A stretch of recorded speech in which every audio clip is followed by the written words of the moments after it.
Like the video, subscribe, and comment your country below so I know who's listening tonight. Turn off the lights and put on headphones for the full horror experience. Let's begin the nightmare. If you're brave enough. Snow had begun falling over the northern valley long before the townspeople expected winter to arrive, drifting silently from the sky like white ash from a burning world, settling over roofs, forests, and the lonely winding road that led toward the forgotten mountain settlement of Holt's End, where Afshin Mirza had agreed to spend the next several weeks conducting a research study on seasonal isolation and psychological decline, a project that felt theoretical and harmless when she proposed it. In her brightly lit university office, but now weighed on her conscience with a strange heaviness as the storm thickened around her rental car, visibility fading to nothing but swirling white, as if the world itself had dissolved into a snow-filled void. She cursed softly at the growing panic tightening her chest, gripping the steering wheel as the wind howled across the mountainside like a living creature, and every few seconds the flakes slapped the windshield with such force it felt like someone was throwing handfuls of glass shards at the car, and the radio had long since dissolved into static, leaving her alone with the groaning of the engine and the muffled roar of the storm pressing in from all sides, suffocating, closing, hungry. She had left too late from the foothill town, and the research cabin she rented, a place locals warned her not to choose, was still 8 kilometers uphill. They told her the old settlement had always been wrong somehow, that the snow there remembers what it buries, but she dismissed it as rural superstition and insisted on staying because it was the most isolated location available, perfect for her study, though now as the storm raged she kept hearing those words repeating in her mind with increasing clarity as if whispered by the wind itself. Her headlights caught a sudden flicker of movement, something pale crossing the road, but she slammed the brakes too late, the car skidding violently across the icy curve, swerving toward the edge where the ground dropped into a 40-meter ravine.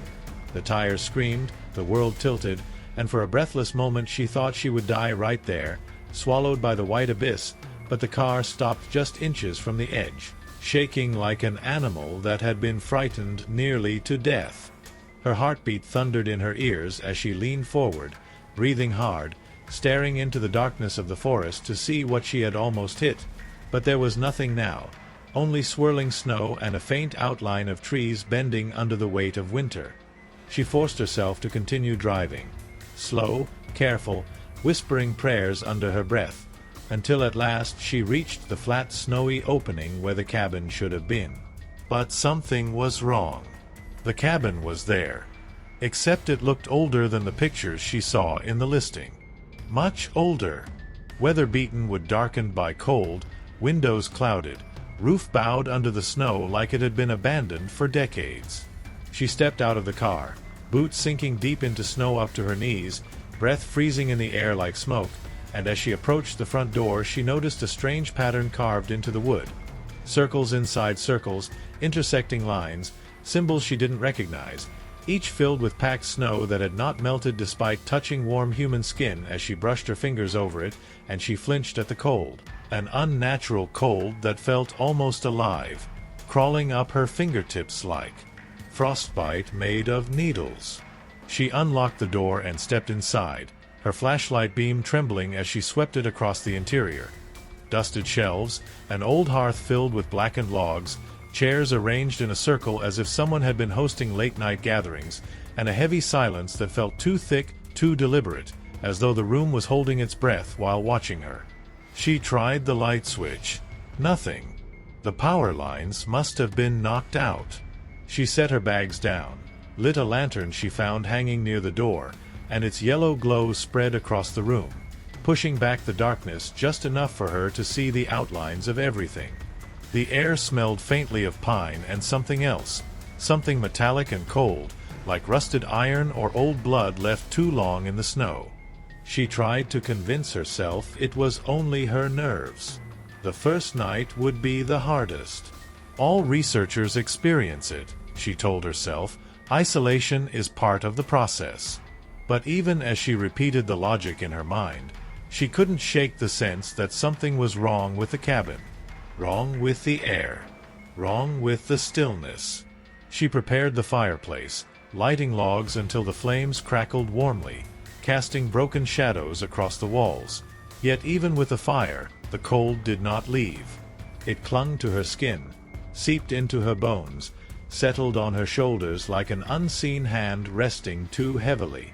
Snow battered the windows with a relentless fury as she set up her notebook, documenting her initial observations, but every few minutes she found herself glancing toward the door, feeling watched.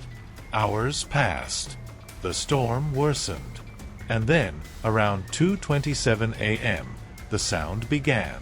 A soft, deliberate crunch of footsteps in the snow just outside. Afshin froze in mid-sentence, pen trembling lightly. At first she assumed it was an animal, a deer, maybe, but the steps were too slow, too evenly spaced, too human. She stood, heart pounding, listening as the footsteps circled the cabin once, twice, 3 times. Each crunch of snow pressed with unnatural clarity into the silence inside, as if the sound were happening inside the walls rather than outside. She grabbed her lantern and moved toward the nearest window, slowly lifting the frost-covered curtain. The glass was so iced over she could barely see through it, but she wiped a small circle clear with her sleeve, pressing close to the cold surface. The storm obscured most of her view, but she saw something. Just for a moment, a tall figure standing between the trees directly across from the cabin, motionless, facing her window. Her breath hitched. She leaned closer. The figure didn't move, didn't flinch, didn't seem to breathe at all. Then lightning flickered across the sky, illuminating the forest for a split second, and the figure vanished. She stumbled back from the window, pulse roaring in her ears, fear scraping up her spine like cold metal. She checked the door, locked. She checked the windows, secure. Maybe it was her imagination. Maybe the storm and shadows tricked her. After all, isolation plays tricks on the mind. She sat back down, forcing herself to write her notes again, but then she heard it, the creaking sound of footsteps not outside, but on the cabin's roof. Slow, heavy, deliberate. Snow fell from the ceiling as if something enormous was moving across the rooftop, pacing, listening. She held her breath. The footsteps stopped directly above the main room, right above her. Silence returned. Thick, horrifying. She did not move for nearly 10 minutes, too afraid that even the smallest sound would draw whatever was up there toward her. Eventually, exhaustion overcame fear, and she curled up near the fireplace, lantern dimming beside her. The storm raged on. She fell asleep. But her dreams were not dreams. They were memories she did not own. She saw the cabin as it once was, filled with people wearing thick fur coats, faces pale and hollow with hunger, whispering prayers in a language she did not recognize as they carved the same symbols she saw on the door into the wooden floor. They kept glancing toward the windows, terrified, repeating a word that echoed through the dream like a distant scream. Bar Farah. Snow bearer. A thing they believed lived inside the blizzards, a creature that fed on those trapped in storms. She saw them piling snow inside the cabin as offerings, voices desperate, shaking, crying. Then the dream changed. Screams, the cabin shaking, doors splintering, snow spilling in like a living creature flooding over them, filling mouths, lungs, suffocating them. She woke with a violent gasp, sweat freezing on her skin, lantern flickering. The storm outside had calmed to a whisper. But something was different now. The fire had gone out. The room was colder than before. Much colder. She pulled the blanket closer and looked toward the door to check the lock, and froze. Fresh snow had been pushed under the cabin door from outside, but instead of a random drift, it formed the clear outline of a bare human foot, toes pointed inward toward the room, as if someone had not stepped inside, but had leaned down and pressed their foot into the snow from the other side of the door, leaving a perfect imprint that had not melted in the slightest. Afshin stared, terrified, unable to move, unable to breathe as the lantern flickered violently, shadows stretching along the walls, and for the first time she felt it clearly, undeniably. She was not alone in the cabin, and whatever had visited her during the storm had not left. It was inside, and it was standing somewhere in the darkness behind her.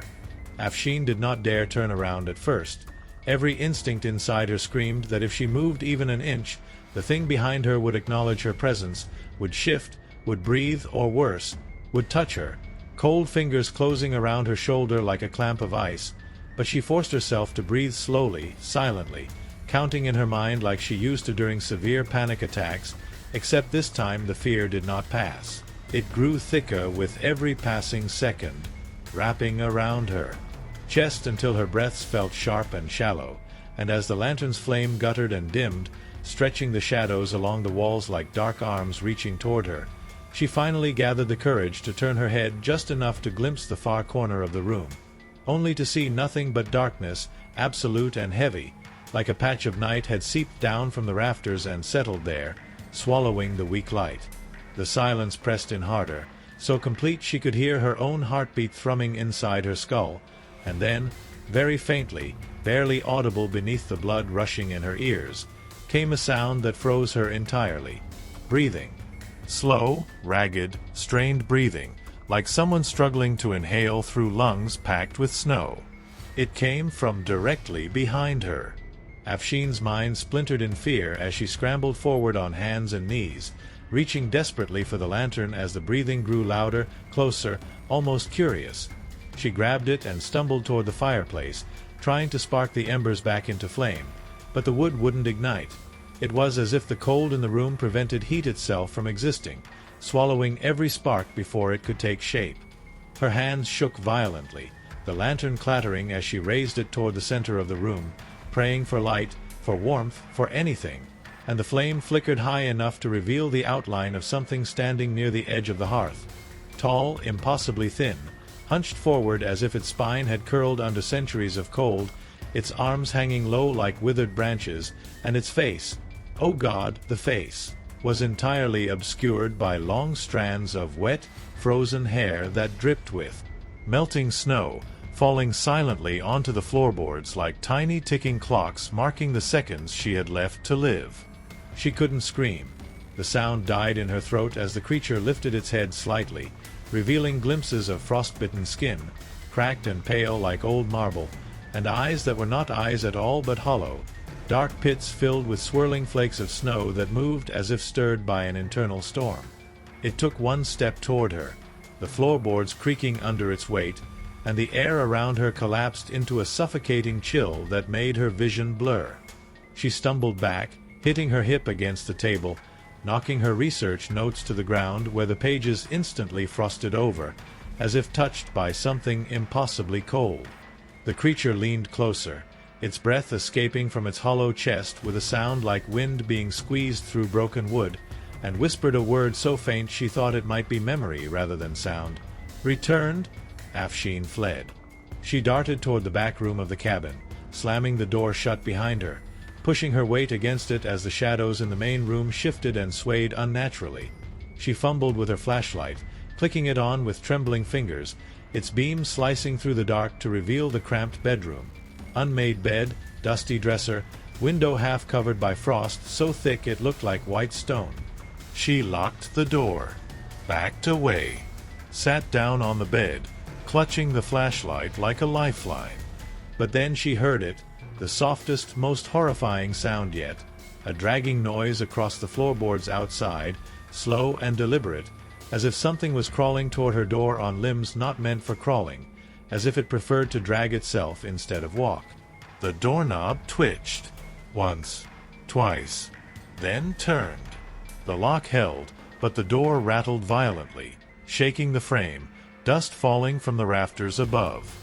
Afshin backed away farther until her spine hit the cold wall, and she held the flashlight fixed on the doorknob, watching as it continued to twist and jerk, as if something on the other side didn't fully understand how to use it but was learning.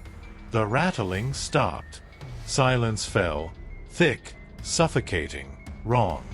Then, slowly, the temperature dropped again. Her breath fogged in the air. Frost began forming along the edges of the doorframe, spreading inward like creeping veins. Her heartbeat roared in her ears as she realized the creature was still there, standing just on the other side of the door, waiting, listening. She could almost feel its presence pressing against the wood, hear the faint shifting of snow inside its hollow chest. Minutes passed, she didn't know how many, and then she noticed something chilling. The frost wasn't forming randomly, it was forming shapes. Letters. Words. As if the creature was writing to her through the ice itself. Her flashlight trembled in her grip as she read the slowly forming message, "We remember you." Afshin staggered back, horrified, because the words made no sense. She had never been here before, had no connection to this place, no memory of this land or its stories, and yet the ice continued shaping, continued carving, forming a second line beneath the first. "You were taken. You were lost." Her chest tightened, confusion tangling with terror. She whispered, "What do you mean? Who are you?" But the creature did not answer. Instead, the scratching sound began again. Slow. Methodical. Something was carving symbols directly into the wood of the door, the same circles and intersecting lines she saw outside. The sound scraped into her skull like metal dragging over bone. She covered her ears, trembling violently, tears freezing on her cheeks. Suddenly, the cabin groaned deeply. The entire structure shuddered as if gripped by a giant hand from the outside. Snow fell from the ceiling. A deep rumble echoed through the foundation. Afshin's heart hammered as she realized something else, something much larger than the creature, was moving outside the walls. It sounded like massive steps sinking into deep snow, each one resonating through the floorboards. The creature scratching at her door went still, silent, as if in fear of something greater. Then a roar, low, distant, inhuman, rolled through the valley, vibrating through the cabin like thunder trapped underground. Afshin's blood turned to ice. The creature withdrew. She heard it shuffle back across the main room, hurried, almost desperate. Then the front door slammed open with a force that shook the cabin. Wind screamed inside. Snow blasted in. She heard the creature wail, an awful, broken, choking sound, before its scream was cut short abruptly, swallowed by the storm outside. Silence followed. A silence deeper than any she had felt yet. It pressed against the walls, waiting, watching. Afshin remained in the bedroom, paralyzed by terror, too afraid to unlock the door, too afraid to stay, too afraid to breathe. Something enormous moved outside, its shadow passing across the frosted window like a drifting mountain. And then, tapping on the glass. Soft, rhythmic, patient. She turned the flashlight toward the window, stomach tightening as she stepped forward. The tapping continued. Afshin wiped the frost with the sleeve of her sweater, just enough to see through. And what she saw made her knees buckle. Outside, towering over the cabin, stood a massive silhouette shaped like a man but impossibly tall, its head brushing the lowest branches of the surrounding trees. Its entire form was made of swirling snow and ice, shifting and reshaping like a storm held together in the shape of a living thing. And its face, if it had a face, was nothing but a gaping hollow filled with an eternal blizzard. It lifted one enormous hand, placing its fingertip gently against the window, almost tenderly, the tapping slowing as frost spread outward from the point of contact like lace. Afshin backed away, too horrified to scream. The massive creature tilted its head, studying her as if examining a long-lost possession. Then it spoke, not with a voice, but with the rattling howl of a winter storm compressed into a single breath, shaking the window in its frame. "You belong to the snow," Afshin screamed at last. Afshin's scream dissolved into the icy air, swallowed instantly by the colossal figure outside the window as if the storm itself fed on fear, and she stumbled backward until her shoulders struck the far wall, flashlight shaking in her numb fingers as the towering shape leaned closer, frost crawling across the glass in branching veins that pulsed like living arteries. She could feel the cold radiating from its presence, an ancient cold that seeped into her bones, numbing her ribs, making every breath burn like she was inhaling shards of frozen air. And the thing outside continued to study her with that endless, swirling void where a face should be, as if it was searching for something familiar, something it believed belonged to it. The tapping resumed, slow, deliberate, the sound echoing through her skull, and the trees around it bent under an invisible pressure, branches cracking and snapping like brittle bones as the storm thickened again, rising wildly the closer the creature leaned, its form shifting, reshaping, solidifying, then dissolving into flurries before regathering, an impossible thing that obeyed no natural law. Afshin crawled toward the door, desperate to escape the window's sight line, but as soon as she reached for the handle, the entire cabin groaned, a deep rumbling shudder traveling through the wooden frame as if the structure was no longer separate from the storm but a living part of it. Somewhere in the main room, she heard the wind swirl violently, pulling loose objects across the floor with scraping knocks. Then, beneath the roar of the storm, came another sound that made her freeze, the soft, broken breathing of the thin creature she had seen earlier. It wasn't gone. It had not been killed. It had only been thrown aside.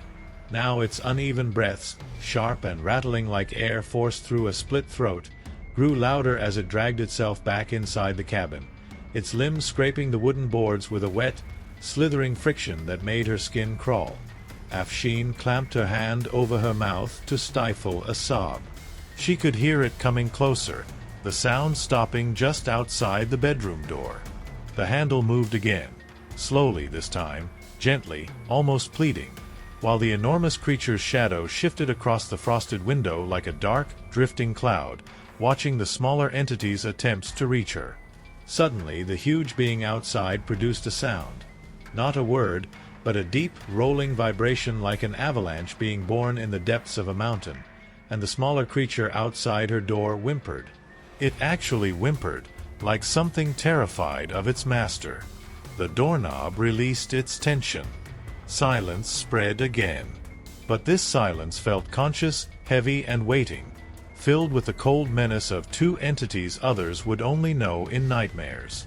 Afshin stumbled toward the window, compelled by something unknown, maybe fear, maybe instinct, and saw the massive creature slowly withdrawing, its enormous form blending into the storm with each step until it vanished completely, leaving only the blizzard behind. Yet she sensed it had not left, only moved to watch from somewhere else, somewhere higher up in the swirling chaos of snow that now coated the forest.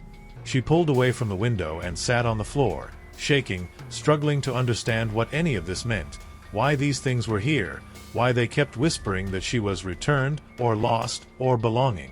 Words that made no sense for someone who had never set foot in Holt's End before. Her breath came in ragged bursts as she tried to gather her thoughts, and she forced herself to speak aloud, if only to remind herself she was still human, still alive.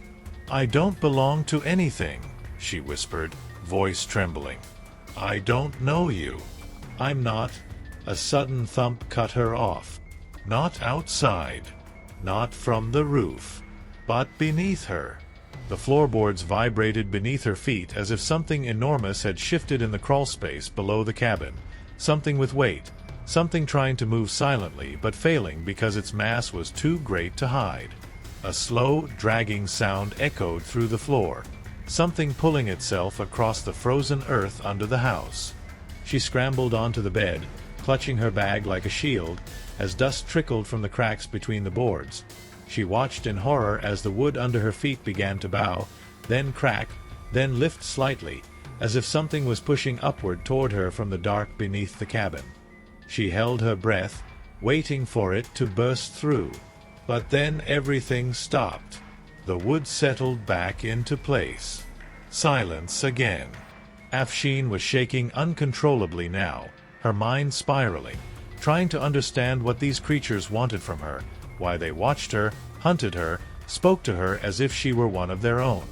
Desperation pushed her into motion. She grabbed her jacket, stuffed her notebook and flashlight inside her bag, and moved toward the door with the frantic intention of fleeing into the storm despite the danger. Anything was better than being trapped in this cabin with monsters that seemed to seep through walls, windows, and wood alike. She unlocked the bedroom door, swung it open, and stopped dead. The main room was no longer empty.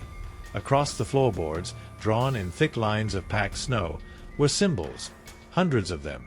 Circles inside circles, spirals, half-moons, runes of frost carved into the wood, stretching from the hearth to the front door. Her flashlight beam shined over them, revealing something even more horrifying. Squeezed between the symbols, as if placed intentionally, were dozens of small objects, bones. Human bones. Tiny ones. Finger bones. Toe bones. Teeth.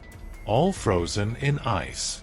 Afshin fell backward, hitting the dresser as bile surged up her throat.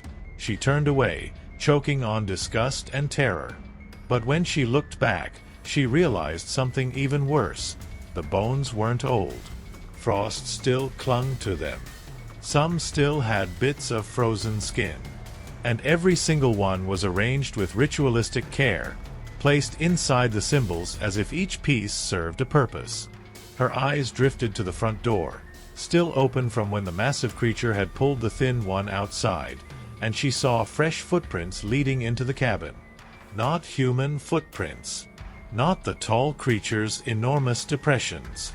But something in between. Something shaped like a human foot, but too elongated. Too narrow. Toes too long. Afshin's entire body wilted in fear as the footprints led. Not to the symbols. Not to the hearth. But directly toward the back hallway. Toward her. A slow creaking sound came from behind her. The bedroom door she had left open now shifting slightly, moving as if pushed by a breath of cold from inside the room rather than the hallway.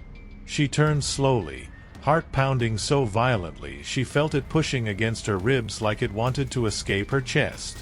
In the darkness of the bedroom doorway, something was standing, tall enough that its head scraped the top of the frame, its long arms draped at its sides, its form a silhouette of shadows rippling with cold. It did not move. It did not breathe. It simply watched her. Afshin stumbled backward, nearly tripping over the symbols of ice, as the figure took one silent step into the light of her flashlight, revealing a face. Not monstrous, not inhuman, but human. A woman's face. Or what remained of one. Frost covered her skin like a second layer, her lips cracked and blue, her eyes dull but focused, hair stiff with ice that rustled like dead leaves.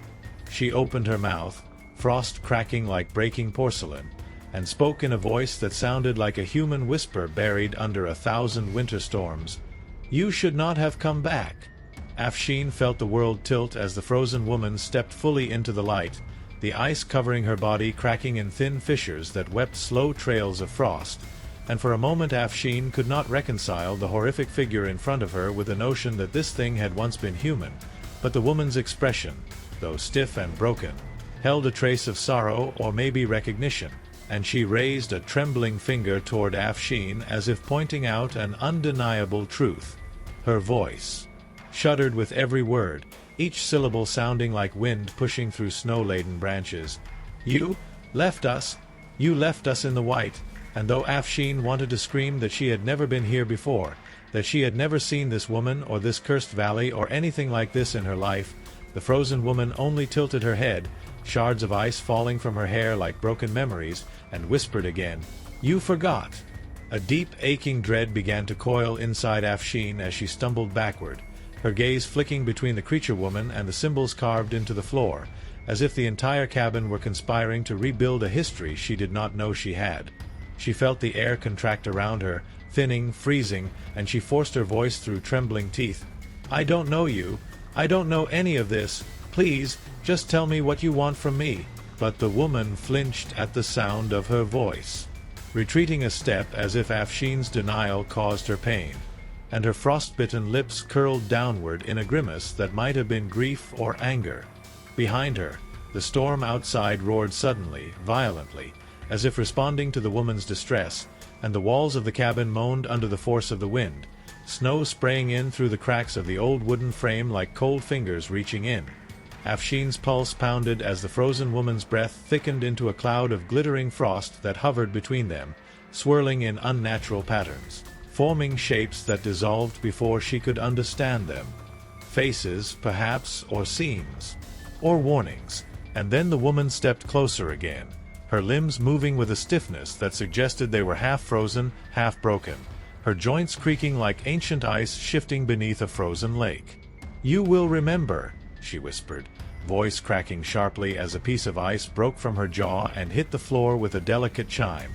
"The snow keeps what is taken, and you were taken." Afshin shook her head violently, fear rising like bile.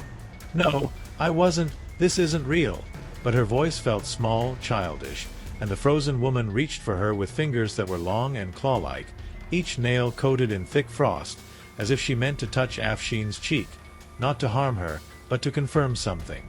Afshin jerked back, stepping directly onto one of the symbols carved into the snow-packed floor, and the moment her foot landed inside the circle a shock ran up her body, a sensation like plunging into freezing water while being pulled downward by unseen hands. Her vision flickered, warped, and suddenly she saw flashes of memories that did not belong to her.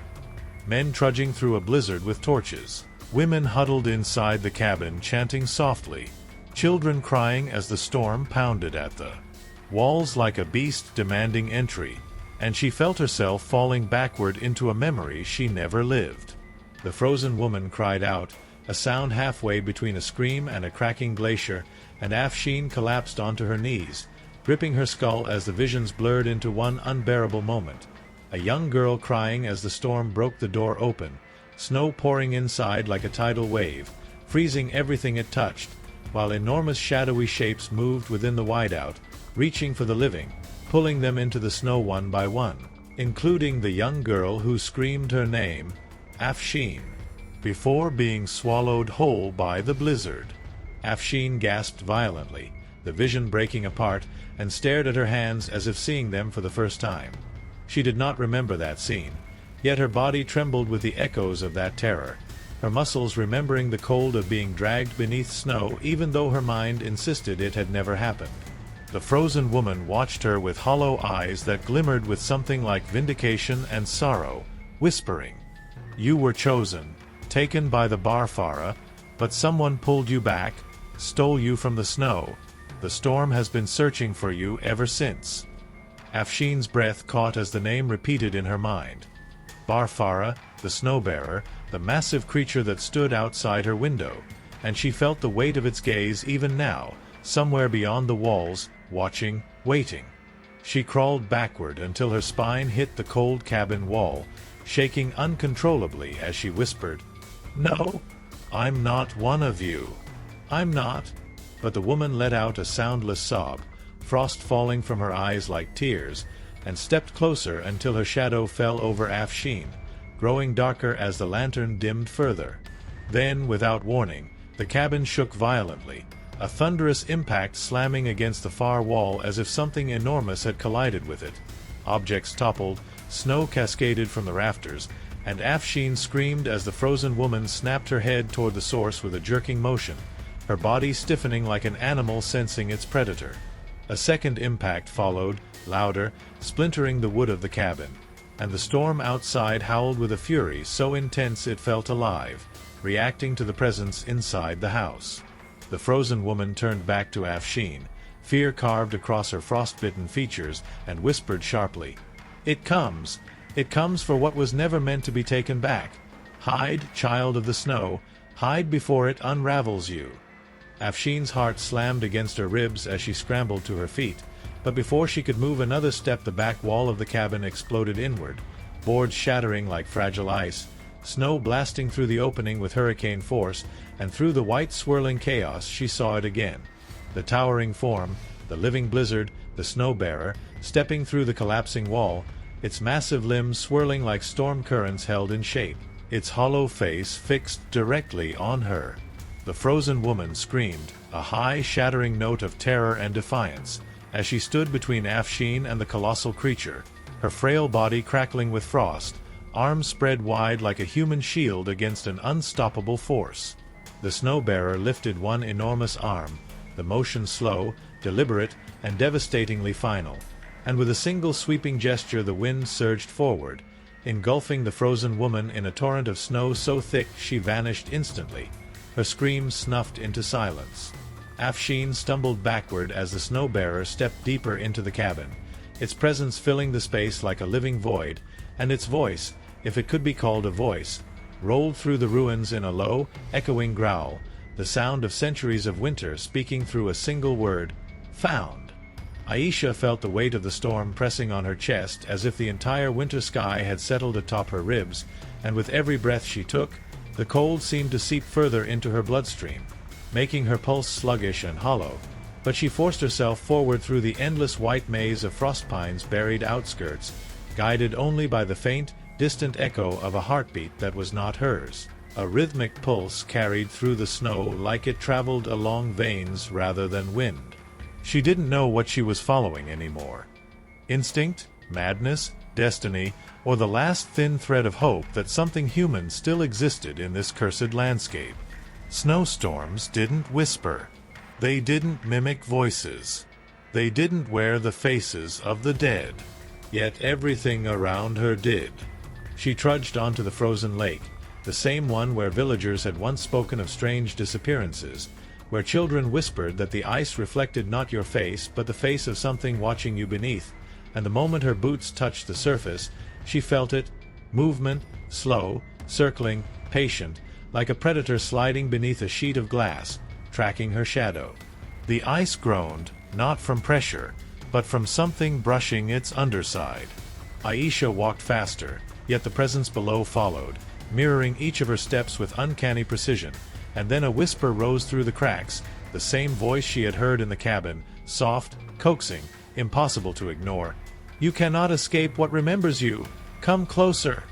A hairline fracture spiraled beneath her feet like a jagged black vein forming in real time, stretching outward across the lake as if trying to reach her ankles. Aisha tried to turn back, but a shape formed in the snowfall ahead, her own silhouette again, but this time taller, sharper, wrong. Its head tilted like a marionette's crooked doll, and when she blinked, it was suddenly inches away, its face smooth like freshly packed snow, except for the eye sockets, empty, dark, dripping with frost like tears. It raised a hand made of compacted snow and touched her cheek, burning her skin with cold so sharp it felt like a blade, and its voice wasn't a whisper anymore but layered, as if something inside it were speaking through thousands of frozen throats. "You were chosen the moment you survived the first storm." Behind her, the ice cracked with an explosive pop, then a pale hand burst through the surface, fingers long, skeletal, reaching blindly for her leg. Aisha leapt back, slipping, scrambling across the ice as more hands burst upward, some small like children's, others massive and twisted, all clawing their way out of the depths, pulling themselves upward with crackling, bone-like sounds. The snow double walked calmly toward her, unfazed by the chaos below, each step it took leaving behind footprints that filled themselves in instantly as if the snow refused to record its passage. Aisha ran, gasping, hearing the ancient, suffocating storm roar behind her as if furious she dared resist. She reached the far forest and collapsed at the base of a dead pine, only to realize she wasn't alone. The trees were covered in faces, thousands of them, faint impressions pressed into the bark like screams frozen mid-breath. Their mouths moved, mumbling warnings too jumbled to understand. A low hum vibrated the entire forest, making branches tremble until frost fell like ash. A shape emerged between the trunks, a massive, towering figure formed entirely from snow, but its body shifted constantly, as if composed of every storm that had ever passed through Frost Pine. It had no face, only a jagged opening where wind howled like an ancient, starving beast. The storm entity raised its arm, and the snowfall thickened instantly, blinding white swallowing everything. Aisha felt herself lifted off the ground by a force that was not physical. It dragged at her thoughts, her memories, her identity, trying to pull her into the hive of voices she had heard whispering through the snow since the beginning. She screamed, but the sound vanished, consumed by the storm. Then she felt something warm, impossible warmth, press into her pocket.